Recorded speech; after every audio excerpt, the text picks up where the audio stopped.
La spirale de destruction et de mort se déchaîne en Israël et dans la bande de Gaza. L'ordre d'évacuer cet immeuble du centre-ville de Gaza avait été donné 1h30 avant sa destruction.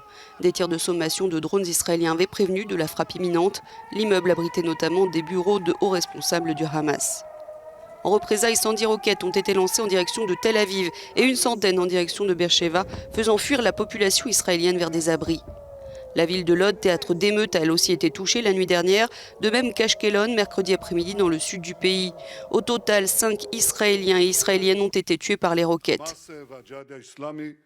Le Hamas et le djihad islamique vont payer pour cela, et ils vont payer un lourd tribut, a déclaré le Premier ministre. Les semaines de tension entre les Palestiniens et Israël à Jérusalem-Est ont peu à peu contaminé tout le pays. Le chef du Hamas a déclaré être prêt à répondre aux frappes du gouvernement israélien. Si Israël veut l'escalade, nous sommes prêts. Et s'il veut arrêter, nous sommes aussi prêts. S'il veut retirer sa mainmise sur Jérusalem, nous sommes prêts. Israël et le Hamas se dirigent-ils vers une guerre à grande échelle, comme le craint l'émissaire de l'ONU au Proche-Orient ? Le bouclier antimissile israélien semble en tout cas avoir été dépassé par le nombre de roquettes envoyées.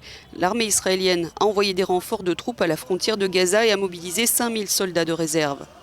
Depuis le coucher du soleil lundi, le bilan de ces affrontements est d'au moins 35 morts. Côté palestinien, on signale au moins 30 victimes, dont 10 enfants et une femme. Selon l'armée israélienne, la moitié des victimes seraient des militants du Hamas ou du djihad islamique.